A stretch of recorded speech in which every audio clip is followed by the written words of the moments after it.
Hello world, this is Citizen, and this is Bible Time Capsule, of course, where we read the Bible front to back.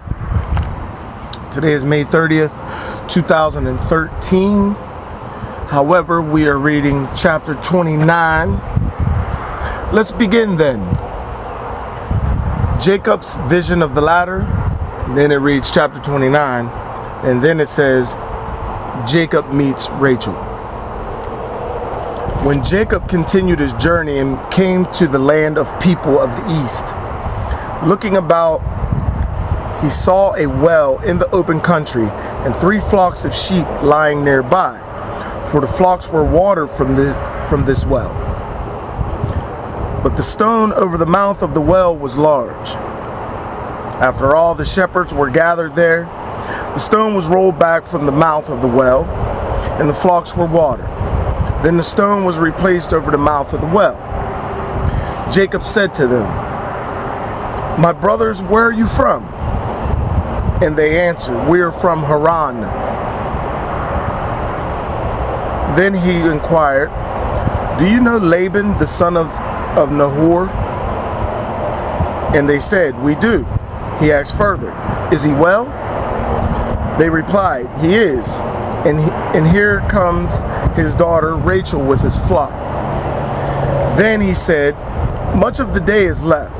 It is not yet time for the stock to be gathered. Water the flock and lead them back to pasture." But they answered, "We cannot, until all the shepherds have assembled." Then they removed the stone from the mouth of the well, and we watered the flock.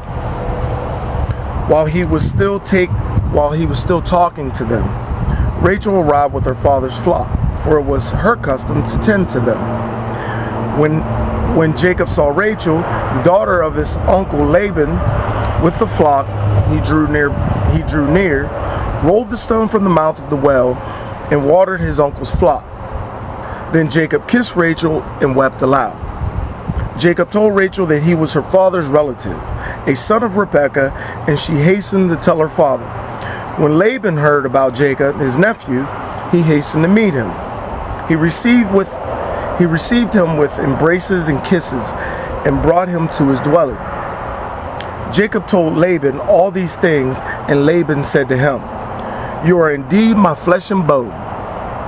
And Jacob stayed with him a whole month. Then Laban said to Jacob, "Should you serve me for nothing because you are a relative of mine? Tell me what your wages shall be." Jacob section break.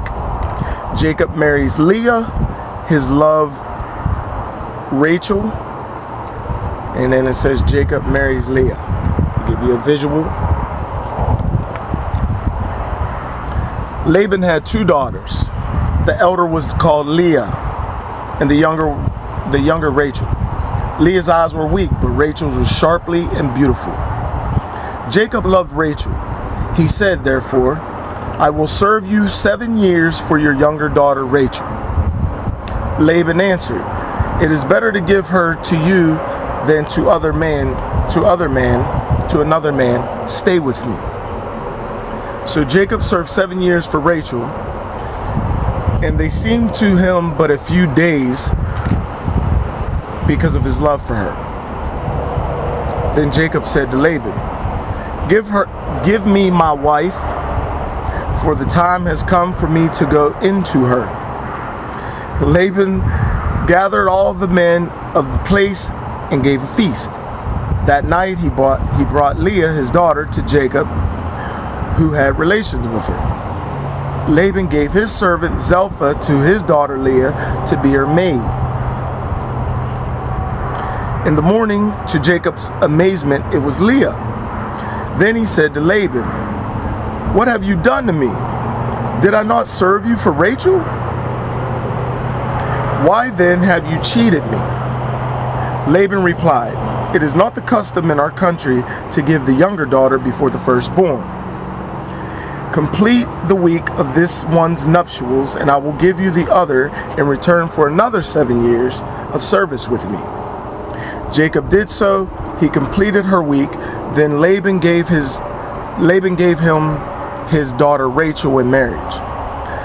Laban gave his servant Bala to his daughter Rachel to be her maid. So Jacob went in to Rachel also. He loved her more than Leah, and served Laban another 7 years. When the Lord saw Leah was disliked, he made her fruitful, while Rachel remained barren. Leah conceived and bore a son, naming him Reuben. For she said, "The Lord has had regard for my misery. Now my husband will love me." Again she conceived and bore a son, saying, "The Lord has heard that I am disliked. Therefore he has given me this one also." She named him Simeon.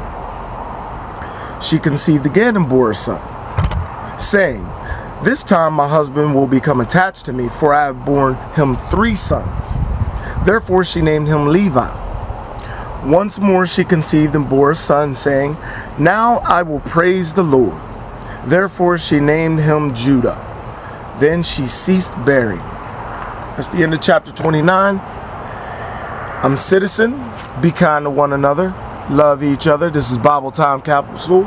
Peace. I'm out.